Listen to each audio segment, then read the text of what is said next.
Capítulo 15.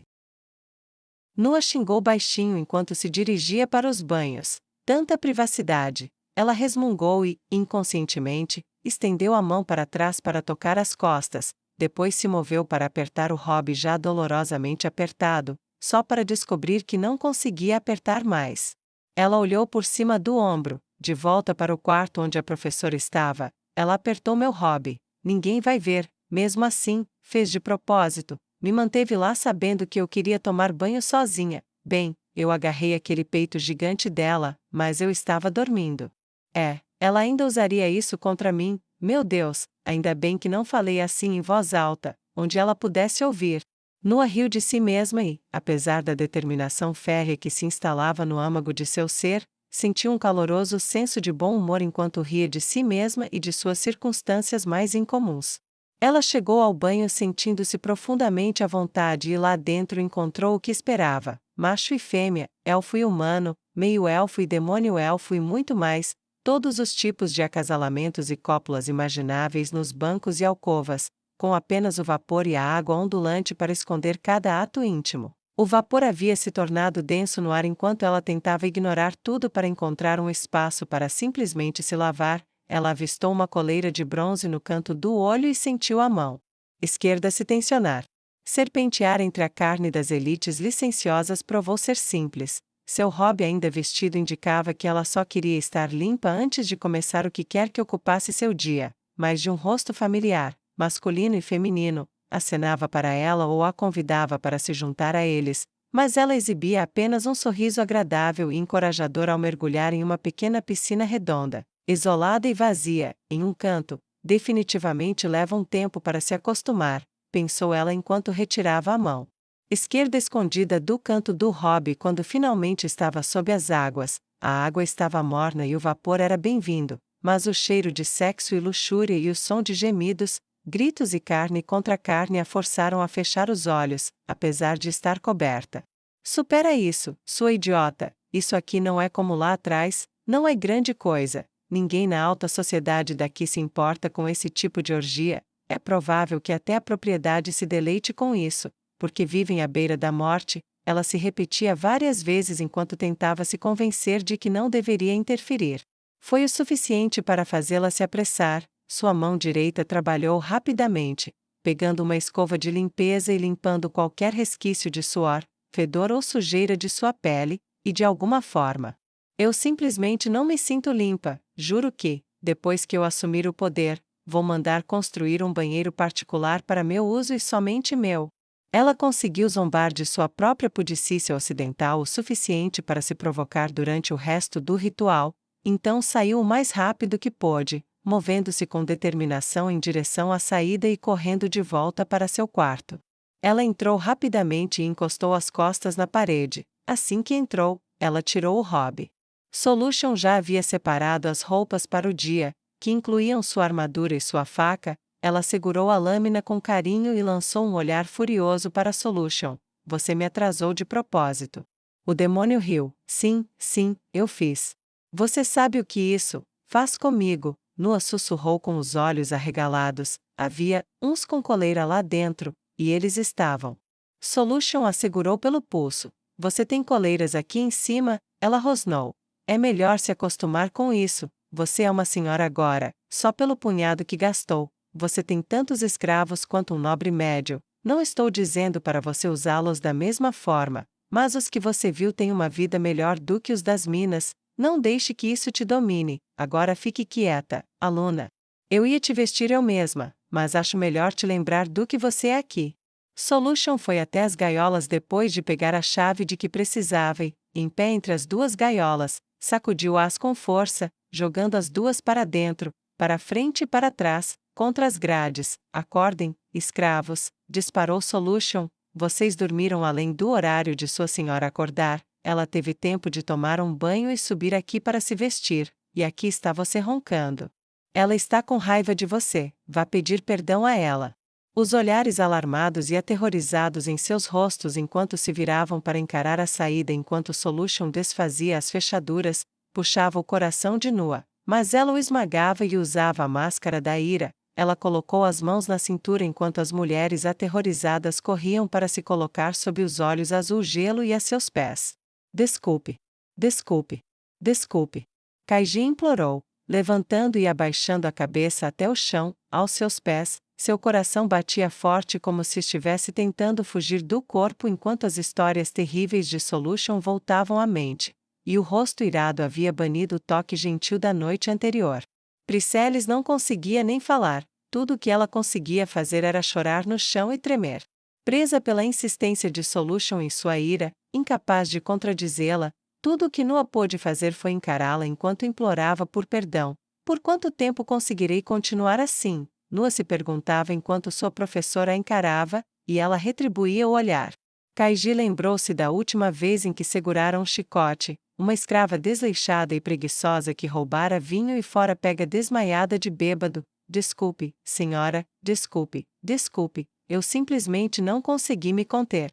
Gritou ele enquanto dois de seus servos o arrastavam até as correias e o prendiam à parede. Sua súplica comoveu seu coração de pena. 5 chicotadas e deixa a carne no osso, da próxima vez, para o bloco. Ordenou ela ao seu capataz. Mas, ao olhar nos olhos de sua própria dona, não viu misericórdia. Pelo canto do olho, viu a trêmula Priscillis, cuja coragem havia desaparecido por completo, de modo que ela não conseguia fazer nada além de chorar. Os gritos dela serão os meus gritos, ela mordeu o lábio. Ela podia ouvir sua senhora respirando fundo. Não precisa ser nós duas. Kaiji falou alto. A culpa é minha, senhora Noah. O quê? Noah olhou para ela, estendendo a mão esquerda que fascinava e assustava Kaiji, tanto acordada quanto em sonho. A culpa é minha. Eu forcei demais a Priscillis, ela não aguentou, mas eu a fiz ficar acordada e não a deixei pedir descanso ao seu guarda-costas. Ela dormiu demais por minha causa. Deixe-me suportar o castigo dela e o meu. Noah fechou sua mão mágica em punho, e Kaiji fechou os olhos e esperou que sua dona acertasse com ela. A mão se abriu a alguns centímetros do queixo de Kaiji, os dedos a acariciaram brevemente, e Noah sentiu seu coração disparar enquanto tentava pensar em alguma saída para aquilo, e então ela percebeu. Ela deu um sorriso arrogante para sua professora, e Solution franziu a testa. Isso é corajoso. Eu respeito a coragem, muito bem. Vou deixar você levar o castigo dela por dormir demais, disse Noah, e abaixou a palma da mão esquerda para que ficasse dentro de seu campo de visão, com os olhos baixos. Beije a mão da disciplina, a mão que você teme, Noah ordenou imperiosamente. Priscillis congelou e olhou, paralisada, enquanto um Kaiji trêmulo segurava a mão e beijava a gema negra. Segure seus lábios enquanto eu dreno 2 anos da sua vida, Noah disse com um tom sombrio e sinistro emergindo dos lábios franzidos. Os olhos de Kaiji se abriram, o calor da pedra, ela não pode, sério, como? Como? Ela quase se afastou, mas quando seus olhos encontraram a morte azul no olhar de Noah, ela manteve os lábios onde lhe fora dito, e chorou com os lábios adorando aquilo que estava tirando anos da única coisa que ela tinha. Chega, disse Noah em voz alta, e puxou a mão. É isso que esta mão faz. Eu ia tirar 3 anos de cada uma de vocês, mas, em respeito à sua coragem, tirei apenas 2 anos de vocês. Não deixem de acordar diante de mim novamente. Priscillis olhou para Kaiji com horror absoluto enquanto a elfa-demônio negociava parte de sua vida e então se prostrava novamente. Ok, essa foi provavelmente a mentira mais criativa que já contei na vida, talvez as assuste pra caramba, mas, posso admitir a mentira depois. E não preciso de fato fazer nada com elas agora, e posso me livrar de ter que bater ou machucar elas e ainda manter minha fachada. Ela deu um sorriso irônico para Solution, que apenas sorriu para as escravas trêmulas. Vocês já receberam seu castigo, agora levantem-se e me vistam, Noah retrucou, deixando que elas cuidassem disso, o que fizeram em velocidade recorde, deixando a luva esquerda por último. Certo, eu venci a armadilha da Solution. E, quando elas começarem a sair e conversar com outros servos, que se espalhe o boato de que eu consigo tirar a vida com um toque, mesmo assim. Pensou ela quando a luva foi puxada por uma Kaiji que estava o mais longe possível e teve que esticar o braço para alcançar a base da luva esquerda e puxá-la para baixo com força. Terei muito que compensar. Noah franziu os lábios e olhou para si mesma. Ótimo, agora vá para o seu canto e ajude Priscillis a estudar. use os livros que precisar, eu tenho um lugar para ir. Nua cuspiu suas ordens, enojada com o papel que desempenhava, e foi direto para a porta antes que Solution pudesse atormentá-las ainda mais. Depois de fechá-la do outro lado, encostou-se na porta e esfregou a testa. Isso é mais difícil do que eu imaginava, murmurou Nua, empurrou a porta e saiu. Conseguir um cavalo foi fácil. Ela entregou uma moeda de prata ao recepcionista, ordenou que trouxessem um cavalo e, alguns minutos depois, estava montada e cavalgando por Pazen. Ela olhou ao redor enquanto cavalgava. As ruas de paralelepípedos ainda estavam molhadas, mas os responsáveis por manter o Distrito Superior livre de água já haviam partido. O palácio era claramente visível mesmo à distância, embora as direções precisas não fossem muito claras. Mesmo assim, ela chegou lá simplesmente mantendo-o o mais próximo possível da sua frente. Seus olhos não a abandonaram e, devido à facilidade, ela se demorou observando como a cidade funcionava. Como assim? Você quer 10 moedas de prata por isso? Não vale nem 3, gritou um homem corpulento de barba espessa para um orc. Como você consegue vender pão por 5 moedas de cobre cada um? Isso é roubo, gritou uma mulher gordinha para um padeiro, agitando as mãos no ar. Eu lhe digo que meu mestre vai arrancar sua cabeça se você tentar cobrar uma moeda de ouro inteira para consertar a carroça dele. Nua virou a cabeça bruscamente e viu uma mulher com roupas verde-vivo com fendas nas coxas, mangas verdes e uma coleira de bronze ornamentada em volta do pescoço com uma etiqueta roxa pendurada. Ela gesticulava freneticamente, como a maioria das outras, enquanto gritava com a pessoa livre sobre o preço. Nua parou seu cavalo a galope para observar com fascínio. Escute aqui, sua piranha peituda. Não me importa quem seja seu mestre. Só vou consertar a porcaria da carroça dele se ganhar pelo menos 9 décimos por moeda de ouro. O trabalhador que gritava era um elfo como a própria Nua, embora bem mais franzino em comparação com muitos de sua terra natal. Curiosamente, a elfa de verde, que era claramente uma escrava, não pareceu se encolher. Como você pode pedir 6 décimos por uma moeda de ouro quando não custa nem 2 para consertar seu ladrãozinho? Ela gritou para ele. Você acha que vale só 7 décimos? Tudo bem, eu aceito 7, mas não menos. E vai ter que esperar até amanhã. O elfo consertador gritou para a escrava elfa, e um momento depois ela tirou moedas de uma bolsa e as entregou ao consertador. Os escravos aqui são muito diferentes, alguns deles pelo menos, devem ser as etiquetas. Vejamos, roxo era a cor real aqui, ela deve pertencer a alguém ligado ao príncipe, ou ao próprio príncipe. Bem, a julgar pela expressão presunçosa em seu rosto, ela não está infeliz com a forma como vive, pelo menos longe de seu dono, mas pelas reações de alguns dos outros. Isso claramente não é verdade para todos. Ela coçou o queixo enquanto galopava e refletia sobre o assunto. Eles são tão barulhentos, ela murmurou, e mal ouviu seu próprio murmúrio enquanto as pessoas gritavam com os mercadores e os mercadores gritavam de volta. Gestos selvagens eram abundantes, mas o cheiro rico de algumas das comidas mais extraordinárias chegou ao seu nariz, e Nua não conseguiu evitar fechar os olhos para inalar. Eu amaldiçoo ter que trabalhar agora. Ela quase choramingou ao ver uma substância curiosamente fibrosa sendo colocada em uma tigela e coberta com um molho vermelho rico e espesso, no qual bolas de carne e grossas folhas verdes eram jogadas. Nesta parte rica da cidade, as pessoas eram robustas, vigorosas, até mesmo os escravos que ela viu andavam com os olhos para a frente, embora estes usassem etiquetas em suas coleiras em várias cores que identificavam quem os possuía. Curiosamente, ninguém que ela viu tentou tocar em um dos homens ou mulheres que andavam com etiquetas. Eles tinham amplo espaço para conduzir negócios e fazer suas tarefas. O que mais a impressionou, no entanto, foram os muitos estilos e cores vibrantes. Elfos, orcs, humanos e outros, todos usavam estampas selvagens e vibrantes, algumas combinando, outras contrastando, mas nenhuma era impossível de ignorar. À medida que se aproximava do palácio, isso não mudou muito, mas ela começou a ver algo diferente. Homens em túnicas negras, usando capuzes e véus negros através dos quais podiam ver, mas não ser vistos, caminhavam sempre em pares, com passos lentos e firmes. Por onde passavam, as pessoas se afastavam para acompanhá-los, muitos paravam para se curvar, mantinham as mãos juntas, uma delas fechada em punho, na palma da mão aberta, e não paravam para falar, nem os primeiros 12 pares.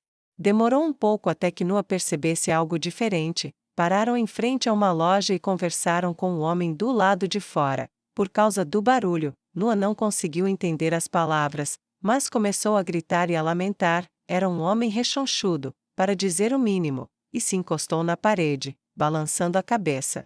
Uma mulher corpulenta de meia idade, com cabelos castanho escuros, saiu correndo, gritando negações e obscenidades, falando ainda mais alto que o próprio homem. À medida que Noa se aproximava, ela podia ser compreendida. Você não vai levá-lo. Você não pode. Eu preciso dele. Ele é meu marido. A taxa é absoluta. Precisamos do seu marido ou de 120 quilos de carne viva equivalente. Os dois homens vestidos de preto responderam em perfeita sincronia. Noa observou com a testa franzida enquanto a mulher gritava para eles: esperem aqui. Poucos momentos depois, ela saiu correndo com 3 homens de coleira. Aqui. Eles pesam um pouquinho mais que isso.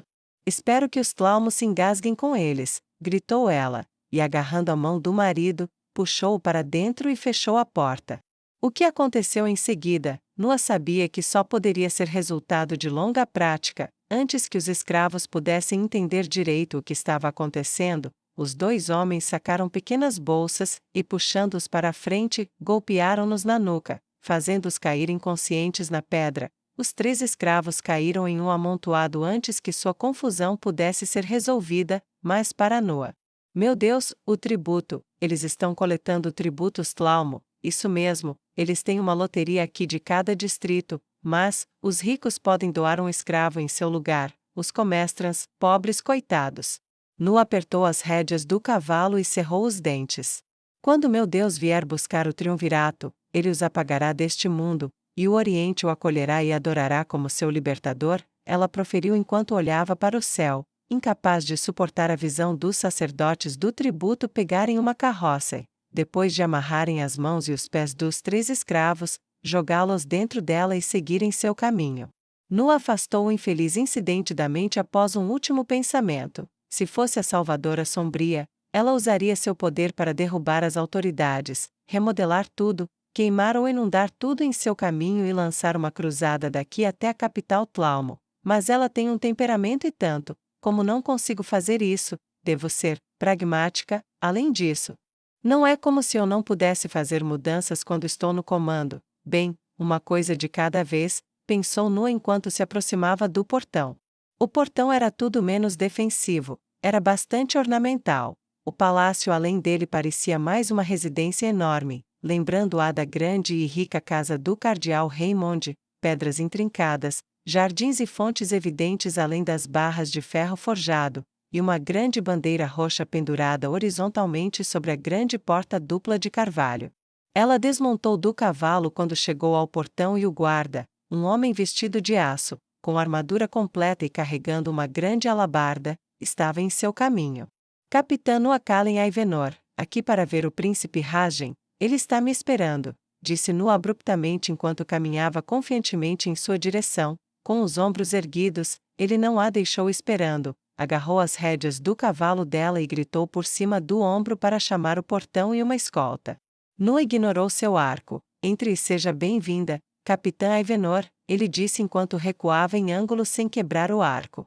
O portão se abriu com um lento rangido de metal contra metal, e uma escolta apareceu do outro lado do muro na forma de 2 homens de aparência forte, cada um deles 2 vezes mais largo que ela. Os degraus de pedra da cidade estavam bem desgastados, apesar das bordas estarem claramente cortadas grosseiramente, e Noa fez o melhor que pôde para se concentrar nisso em vez de nas escoltas em si. Ela apertou a mão esquerda enquanto subia os degraus e se concentrou no corredor em frente quando as portas se abriram para os 3 passarem lado a lado. Esses homens também carregavam alabardas de aço e marchavam como se estivessem acostumados ao peso de suas armaduras. O mais impressionante era que permaneciam em sincronia com ela e olhavam para a frente, até o interior. O chão tinha um longo tapete roxo que cobria as pedras centrais e levava a uma grande porta única no fundo da mansão. A arte nas paredes falava de grande sucesso para a cidade. com belas pinturas e delicados vasos de vidro com flores brilhantes brotando ao lado de cada pintura. A porta se abriu e Nua se viu no salão do príncipe. Como ela esperava, havia muitos cortesãos com roupas muito espalhafatosas, e as conversas eram tão abundantes quanto as taças de vinho que eram carregadas por servos usando etiquetas roxas em seus colares de bronze. Ela olhou os escravos de cima a baixo. Eles estão claramente bem cuidados, bem alimentados, não vejo ansiedade ou medo, talvez, não. Preciso saber mais antes de presumir que posso modificar meu caráter sem prejudicar minha reputação, antes que eu possa fazer um nome para mim de outras maneiras. Nua não perdeu tempo, os acompanhantes ficaram um passo atrás dela e ela ouviu o som de alabardas descendo até suas costas, e quase riu da ideia delas perfurando sua armadura. Ela sorriu calorosamente ao ver o rosto do príncipe Rajin demonstrar reconhecimento. À sua esquerda, estava Sobela. O casal sorria calorosamente em tronos de madeira ricamente decorados, com intrincados padrões florais por toda parte, e nas almofadas roxas em que se sentavam. Você está esperando permissão para se ajoelhar? Perguntou o príncipe Rajin com um sorriso agradável. Nua sorriu calorosamente enquanto lhe fazia uma meia reverência. Infelizmente, ó príncipe de Pazen, só há duas pessoas neste mundo por quem eu me ajoelharia, meu Deus, ou um alguém amado. E você não é nenhuma das duas coisas. E então, o silêncio caiu sobre o salão.